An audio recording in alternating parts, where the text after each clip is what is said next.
네, 여러분 안녕하십니까? 11월 24일 굿모닝 MBN 시작합니다. 먼저 오늘의 주요 뉴스입니다. 오늘부터 수도권 거리두기가 2단계로 올라 카페 매장에서는 음료를 마실 수 없고 음식점은 밤 9시 이후에 포장과 배달만 가능해지는 등 사회 경제적으로 많은 변화가 일어납니다.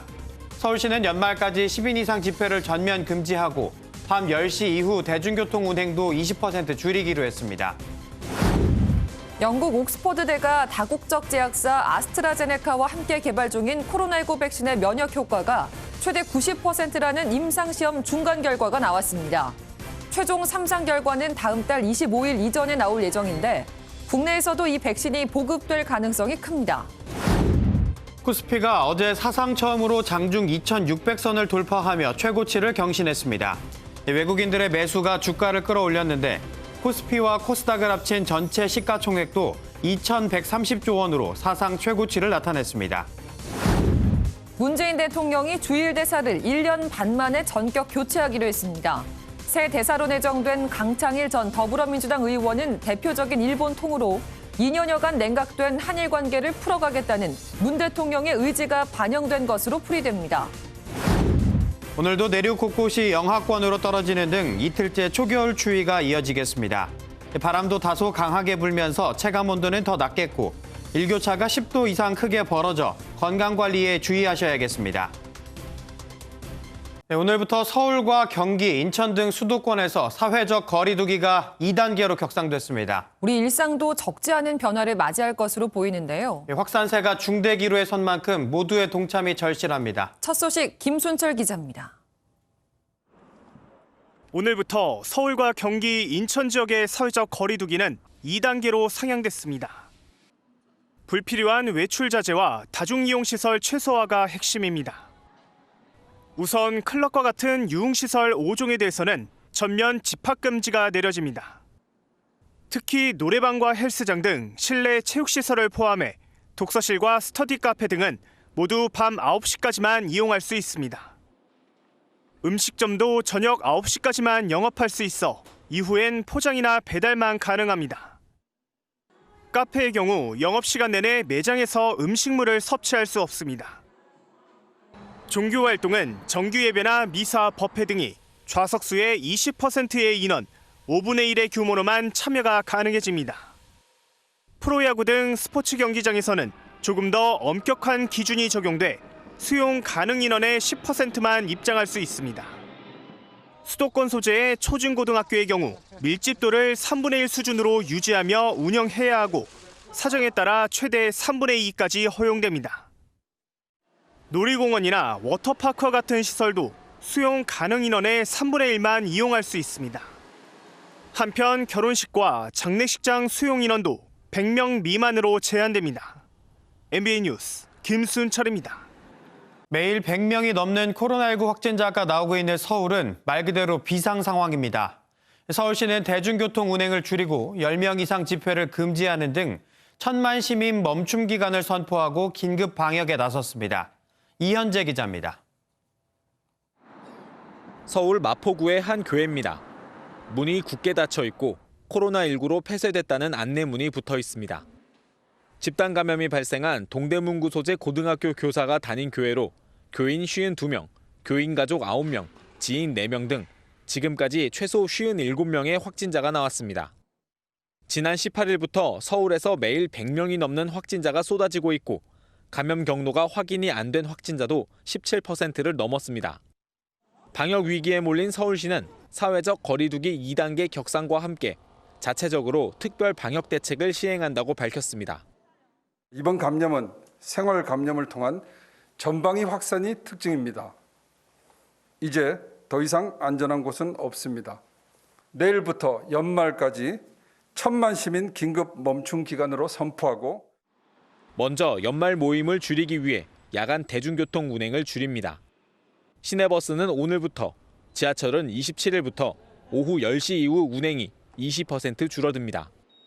확산세가 계속 줄지 않으면 지하철 막차 시간을 오후 11시까지 1시간 앞당길 방침입니다. 또 서울 전역에서 10명 이상이 모이는 집회가 전면 금지됩니다. 거리두기 2단계에서 교회 예배는 전체 좌석의 20% 인원이 참석할 수 있지만 서울시는 이를 온라인으로 전환할 것을 강력히 권고했습니다. MBN 뉴스 이현재입니다. 2천여 명이 수용된 광주교도소에서 재소자 2명이 코로나19 확진 판정을 받았습니다. 재소자의 감염은 올해 3월 경북 김천교도소 이후 두 번째인데요. 경기도 용인의 한 경찰서에서도 경찰관 일가족이 확진돼 건물 일부가 폐쇄됐습니다. 윤기란 기자입니다. 광주교도소 재소자 2명이 그제와 어제 코로나19 확진 판정을 받았습니다. 재소자가 감염된 건 올해 3월 경북 김천교도소 이후 국내에서 두 번째입니다. 지난 9일 교도관의 확진을 시작으로 직원과 가족이 잇따라 감염된 광주교도소는 재소자를 포함해 모두 7명이 확진됐습니다. 보건당국은 이번 재소자를 관리하려고 전남대 병원을 다녀온 교도관이 교도소 안 재소자와 접촉하면서 코로나19가 전파된 것으로 보고 있습니다.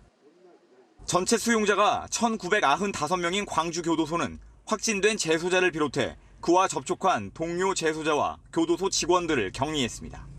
그다음에 만약에 추가로 발생할 경우는 당연히 이제 그 환자 상태라든지 방금 첫 번째 환자 발생한 것과 마찬가지 그 검토 과정을 거칠 겁니다.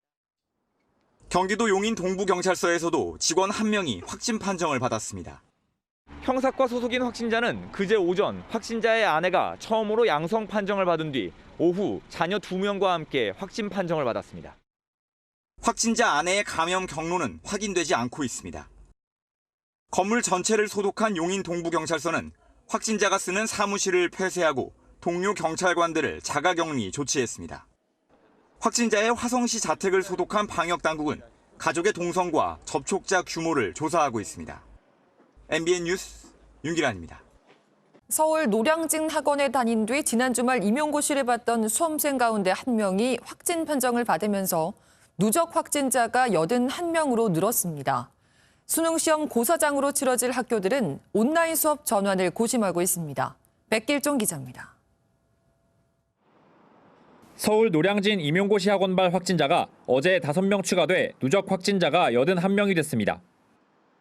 수강생이 69명, 학원 관계자가 2명, 가족 및 지인이 10명입니다.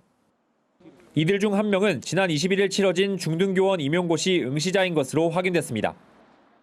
그 확진자가 시험 봤던 시험장에 같이 시험 봤던 사람들에 대해서는 접촉자 조사와 관리가 진행되고 있고 그 이후 추가적인 확진자는 현재까지는 없는 걸로. 하지만 응시생들 간 전파를 통해 코로나19가 학교 현장에까지 퍼질 수도 있다는 지적이 나옵니다. 임용고시 응시자들 분들 중에서 저처럼 학교에서 일하시는 분들도 많거든요. 고사장 내 감염이 확산하면 학교 현장에까지 전파될 위험도 있으니까. 교육당국은 어제 노량진 학원에 대한 긴급 현장 조사를 벌여 위법 사항이 발견되면 처벌한다는 방침입니다. 확진자가 늘면서 수능을 앞둔 학교들도 비상입니다. 애초 수능 일주일 전인 오는 26일부터 고사장으로 쓰일 고등학교들은 온라인 수업으로 전환하기로 했지만 교육부는 자율적으로 이를 앞당기도록 했습니다. 교육당국은 예정대로 수능을 치른다는 방침이지만 학생과 학부모들의 불안이 커지고 있습니다. MBN 뉴스 백길종입니다. 이렇게 고시학원이나 대학가 등 20, 30대 젊은 층이 이용하는 시설에서 코로나19 집단 감염 사례가 늘고 있습니다. 특히 젊은 층은 자기가 감염된지 모르고 활동하는 경우가 다른 연령층보다 무려 3배나 많아서 확산 위험을 높이고 있습니다. 강세현 기자입니다. 서울 노량진 임용준비학원에서 감염된 수강생은 69명. 추가 전파까지 포함하면 총 81명이 확진 판정을 받았습니다. 연세대에서도 학생 24명이 감염되는 등 젊은 층을 중심으로 코로나19가 빠르게 퍼지고 있습니다. 특히 젊은 층의 경우 활동량이 많고 증상이 약한 확진자도 많아 코로나19 확산 원인 중 하나로 꼽히고 있습니다. 무증상 또는 경증이 많고 또 의료기관 진료나 검사를 받지 않은 상태로 사회활동은 활발히 하기 때문에 지역 내에 감염을 전파시킬 위험이 상당히 높아. 최근 전 연령층을 대상으로 한 3차 국민건강 영양조사에서는 1,379명 중 항체 양성 반응이 나온 참여자는 3명이었습니다. 즉 자신도 모르는 사이에 코로나19에 감염됐던 사람이 3명으로 전체 0.07% 수준이라는 겁니다. 하지만 군 입영장정을 대상으로 한 조사에서는 6,800여 명 가운데 25명이 양성 반응이 나와 이 비율이 0.22%까지 증가했습니다. 20대 가운데 감염 사실을 모르고 활동을 하는 경우가 다른 연령에 비해 많다는 분석이 나오는 가운데 감염자 중 20대가 차지하는 비율도 늘고 있습니다. 이에 따라 방역당국은 대학에서 비대면 수업을 늘리고 젊은 층이 이용하는 시설에 대한 관리를 강화할 방침입니다. MBN 뉴스 강세현입니다. 앞서 코로나19가 종식됐다고 주장했던 중국은 또다시 확진자가 늘고 있습니다. 그런데 국내 발생 대신 해외 유입 가능성을 강조하고 있습니다. 전민석 기자가 보도합니다. 중국의 경제적 관문이자 국내선 허브공항인 상하이 푸둥 국제공항입니다. 지난 8일을 시작으로 공항 노동자들이 잇따라 코로나19에 확진되면서 직원 14,000명이 긴급 핵산 검사를 받았습니다. 이미 상하이는 4,000명이 넘는 의료진과 환자가 있는 병원이 통째로 격리되는 등 감염이 확산 중입니다. 상하이 방역당국은 최초 확진자가 수입 화물 운송 작업 중 감염됐다며 원인을 해외로 돌렸습니다. 同时经过基因测序，显示这2个病例的基因高度同源，与北美的流行株高度相似，这就提示感染来源是境外输入。 텐진도 주민 260여만 명이 핵산 검사를 받았습니다. 이곳에서 냉동식품 검역과 배송을 맡은 직원 3명이 감염된 탓입니다. 국경지대인 네이먼구에서도 확진자가 나와 준통제 조치가 시행되고 있습니다. 중국 정부가 코로나19 종식 선언까지 했었지만 겨울로 접어들면서 재확산 조짐은 심상치 않은 모습입니다. 중국 방역당국은 확진자가 보고되는 즉시 해당 지역을 준봉쇄하고 곧바로 집단 검사를 벌이고 있습니다. MBN 뉴스 전민석입니다. 영국 옥스퍼드대가 다국적 제약사 아스트라제네카와 함께 개발 중인 코로나19 백신의 면역 효과가 최대 90%라는 임상시험 중간 결과가 나왔습니다. 백신 1회 접종 가격이 우리 돈 4,500원 정도로 앞서 임상 결과를 공개한 화이자나 모더나보다 저렴한데 우리나라 내에서 생산이 가능할 것으로 보여 국내 공급 가능성이 큽니다. 전광열 기자입니다. 아스트라제네카 백신의 평균 면역 효과는 70%로 화이자 백신의 95%, 모더나 백신의 94.5%에 비하면 낮습니다. 앞서 발표된 백신에 비해 면역 효과가 떨어진다는 지적도 있지만 연구팀은 투약 방법을 조절하면 효과가 90%까지 올라간다고 말합니다. Headline is 70% protection. We do have a subgroup who got a half dose as the first dose and then a full dose as the second dose, where we saw 90% protection. 아스트라제네카 백신은 화이자나 모더나 백신에 비해 저렴하고 일반 냉장고에서 6개월 이상 장기 보관이 가능하다는 장점이 있습니다. It can be stored in the ordinary refrigerated temperatures of 2 to 8 degrees and is stable at that temperature, and that there will be more vaccines like that. 옥스퍼드대 아스트라제네카는 곧 영국 의약품 건강관리제품규제청에 백신 사용 승인을 신청할 예정인데 영국 정부는 백신이 승인되면 대규모 접종 프로그램을 진행할 계획으로 이미 아스트라제네카 백신 1억 개 분량을 우선 구매하기로 계약했습니다. 한편 우리 보건복지부와 SK바이오사이언스는 지난 7월 아스트라제네카와 코로나 백신의 국내 생산과 공급을 위한 3자 협력 의향서를 체결한 바 있어 국내에도 공급될 것으로 보입니다. MBN 뉴스 전광열입니다. 영국이 이르면 이번 주에 화이자 코로나19 백신 사용을 승인할 것으로 보입니다. 영국 정부가 다음 달 1일에 접종을 개시할 수 있게 준비하라는 지침도 내린 것으로 알려졌는데 의료진과 고령자 등 고위험군부터 마친 뒤 내년 4월까지 모든 성인에게 접종한다는 계획입니다. 영국이 예정대로 접종을 시작하면 다음 달 11일로 예정된 미국 접종 개시일보다 열흘 빨라 임상시험을 완료한 백신을 세계 처음으로 접종하는 나라가 됩니다. 여야 원내대표는 파행으로 끝난 공수처장 후보 추천위원회를 한 번 더 열어서 공수처장 후보를 논의하기로 했습니다. 박병석 국회의장의 요청을 수용한 건데 더불어민주당은 추천위 재소집과 별개로 공수처법 개정 절차를 밟을 예정입니다. 최영규 기자입니다. 국회의장실에서 만난 김태년 더불어민주당 원내대표와 주호영 국민의힘 원내대표는 주먹 인사를 나눴지만 분위기는 싸늘했습니다. 세 차례에 걸친 회의에도 공수처장 후보군 압축에 실패한 뒤 여야 모두 불편한 심기가 고스란히 드러난 겁니다.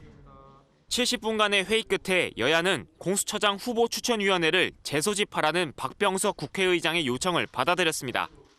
공수처장 후보 추천위원회는 최대한 빠른 시일 내에 회의를 재소집해서 재논의를 할 것을 요청합니다.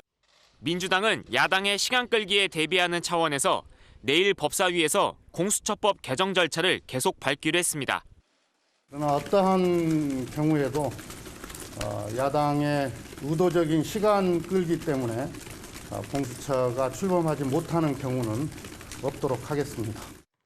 국민의힘은 적당한 후보를 찾을 때까지 후보 추천 절차가 필요하다고 맞받았습니다.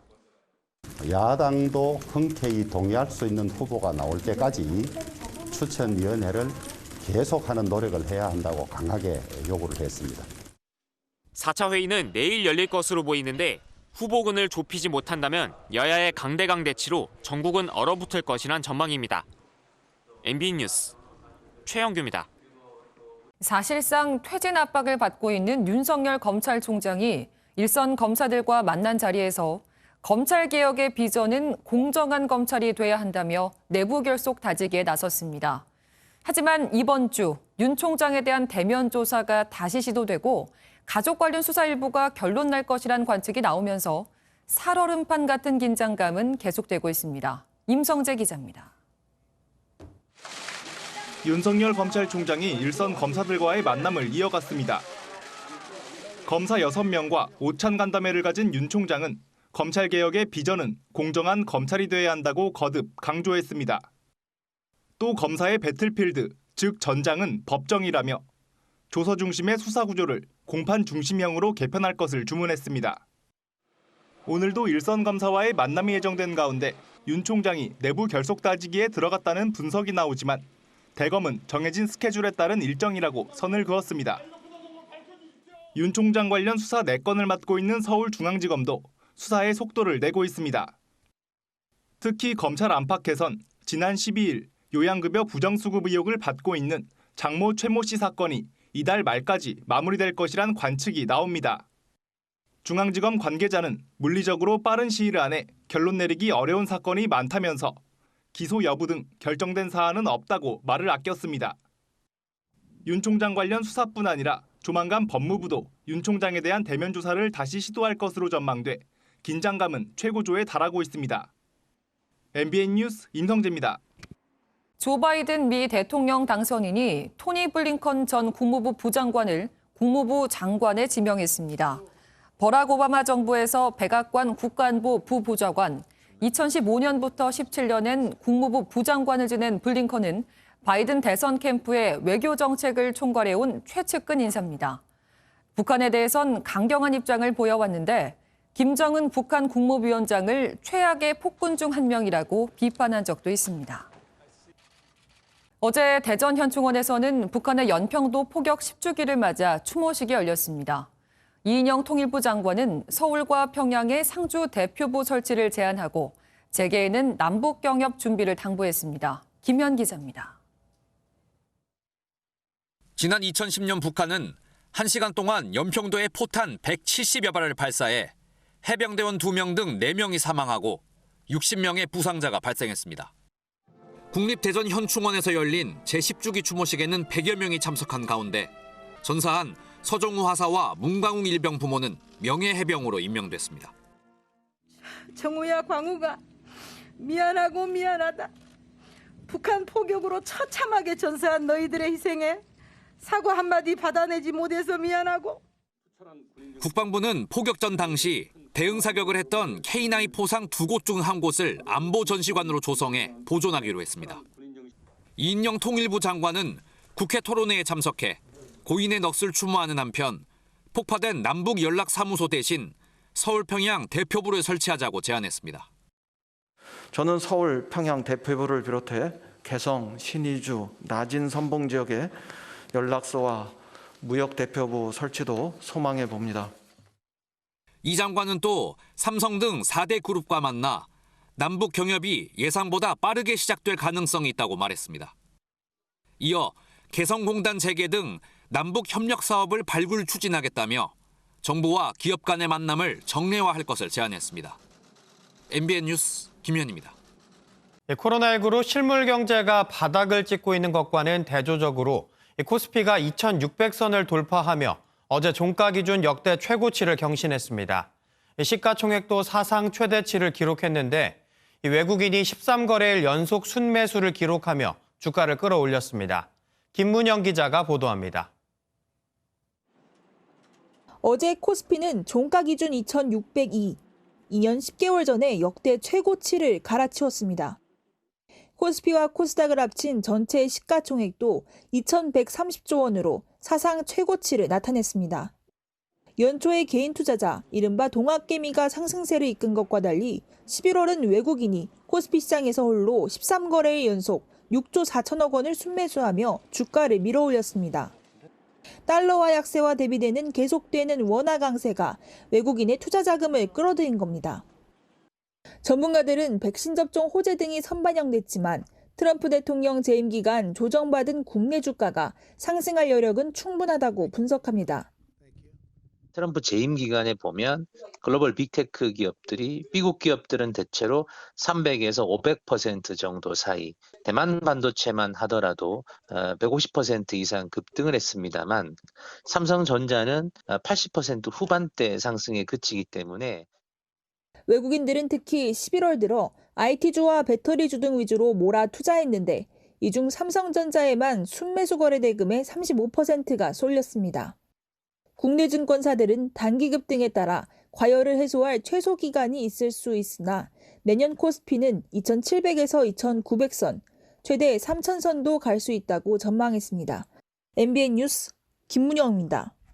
한국 GM을 시작으로 기아차까지 완성차 업계 노조가 도미노 파업을 벌이고 있습니다.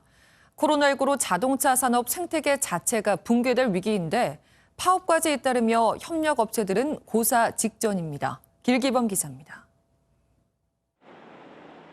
인천 부평의 한국 GM 공장. 퇴근 시간이 4시간 남았지만 근로자들이 하나둘 공장에서 나옵니다.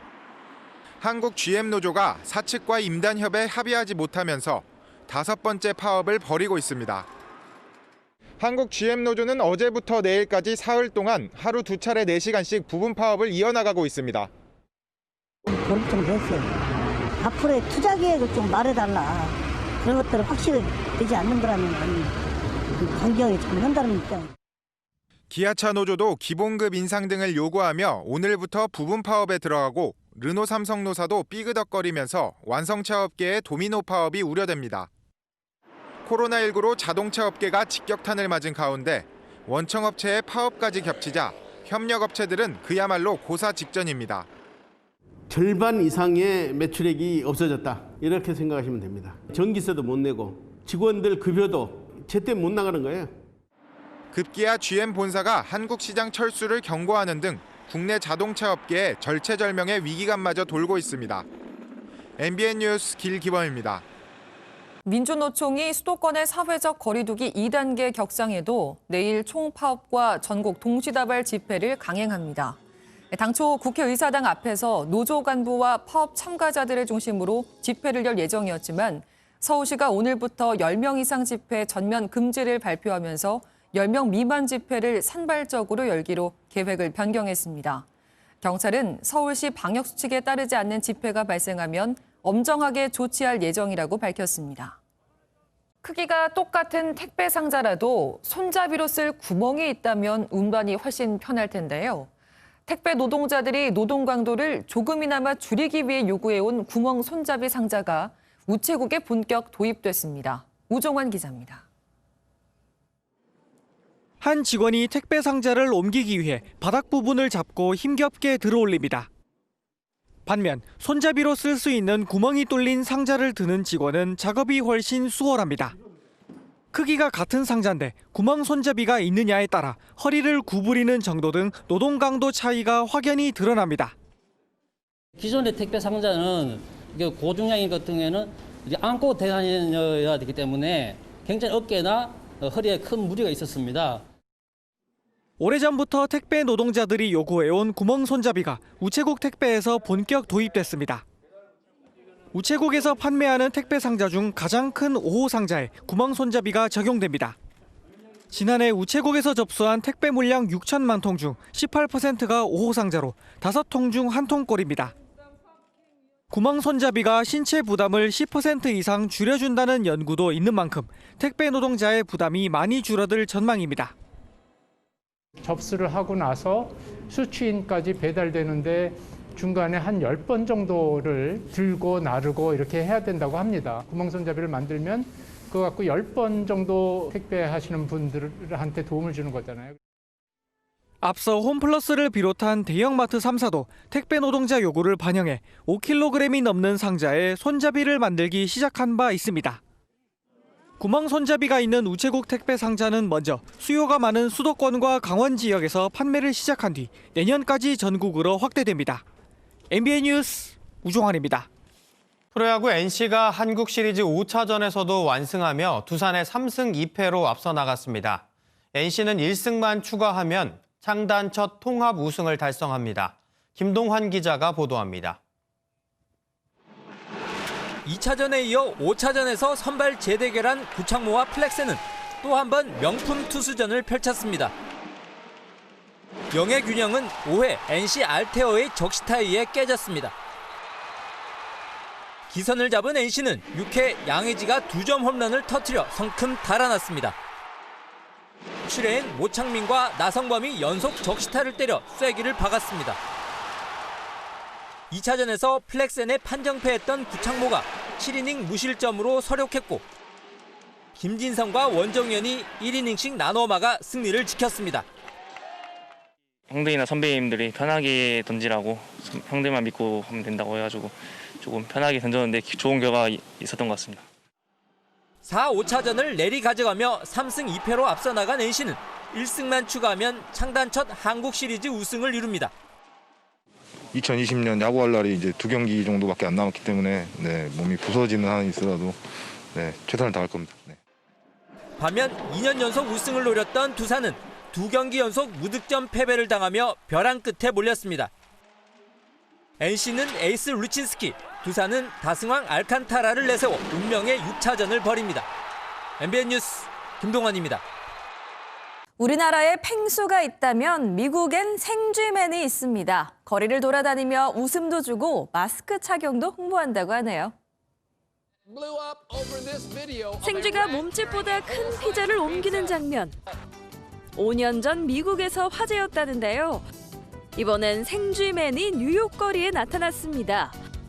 그때처럼 커다란 피자 조각을 물어가는가 하면 여기저기 장난을 걸기도 하는데요. 주인공은 연극 배우인 이 남성입니다. 코로나19로 공연이 어려워져 대신 거리로 나선 건데요. 사람들도 신기한 광경에 사진을 찍고 심지어 난간을 넘어 자리를 피해주기도 합니다. 문제는 꼬리를 만지는 사람들인데요. 꼬리가 코로나19의 매개체가 되지 않도록 소독용 티슈를 쓸 수 있는 재질로 바꿀 거라네요. 임산부의 건강은 태아의 건강과 직결된다고 하는데요. 미국에선 코로나19에 걸린 산모에게서 무사히 아이가 태어났다고 합니다. 미국 테네시주의 임신 31주 차였던 이 여성. 코로나19에 걸린 뒤 상태가 심각해 생사를 오갔다고 합니다. 그리고 인공호흡기를 단 지 이틀 만에 아기가 태어나는데요. 아기는 예정일보다 2달을 일찍 태어나 집중치료실에 있어야 했지만 다행히도 코로나19에 감염되진 않은 상태였습니다. 의료진들은 이번 사례를 연구해서 다른 환자들에게도 도움이 되도록 할 거라는데요. 힘든 상황을 뚫고 태어난 만큼 아무쪼록 건강하게 자라길 기원합니다. 코로나19가 올해 참 많은 걸 바꿨죠. 하지만 캐럴 가사처럼 올해도 산타 할아버지가 마을에 찾아왔습니다. 여기는 미국 라스베이거스. 커다란 창문 뒤에 산타가 앉아 있는데요. 아크릴을 사이에 두고 인사를 나누며 원하는 선물도 얘기해보고 조그만 홈으로 편지를 전달하기도 합니다. 거리는 좀 떨어져 있지만 이렇게 사진도 함께 찍을 수 있고요. 아이들 각각의 이름을 넣은 맞춤 영상을 의뢰할 수도 있습니다. 방식은 좀 달라졌지만 올해도 산타는 사랑과 기쁨을 전하려고 최선을 다할 거라네요. 지금까지 굿모닝 월드였습니다. 이제 계절이 겨울과 더 가까워진 것 같죠. 오늘 출근길도 어제만큼이나 춥습니다. 지금 서울의 기온은 1도, 대관령은 영하 4.5도로 시작합니다. 낮에는 햇볕의 기온이 오르면서 일교차가 10도 안팎으로 크게 벌어지겠습니다. 서울 8도, 부산은 15도가 예상됩니다. 어제보다 1도에서 3도가량 높지만 여전히 예년 기온을 밑돌면서 쌀쌀하겠습니다. 한편 아침까지 충청과 호남에서는 빗방울이 떨어지거나 눈이 날리는 곳이 있겠고요. 영남에서도 오전 한때 빗방울이 스치겠습니다. 때문에 도로에 살얼음이 나타나는 곳이 있겠는데요. 교통안전에 주의가 필요하겠습니다. 위성 영상입니다. 지금 전국에서 구름이 많이 지나고 있습니다. 한편 강원 동해안에서는 어제 다시 건조특보가 내려졌습니다. 산불이 나지 않도록 조심하셔야겠습니다. 오후부터는 전국에서 다시 맑은 하늘을 되찾겠습니다. 오늘 아침도 내륙 지역에서는 영하권으로 떨어진 곳이 있어 춥습니다. 춘천 영하 0.6도, 안동은 영하 0.7도로 시작을 하고 있습니다. 한낮에는 서울 8도, 춘천 7도, 강릉 12도, 전주 10도, 광주 12도로 어제보다 조금 높겠습니다. 모레 밤부터 토요일 오전까지는 영동을 중심으로 비나 눈이 오겠습니다. 목요일부터는 차츰 평년 기온을 회복하겠지만 이것도 잠시입니다. 토요일에는 또다시 강력한 한기가 밀려오면서 서울의 아침 기온이 영하 3도까지 뚝 떨어지겠습니다. 날씨였습니다.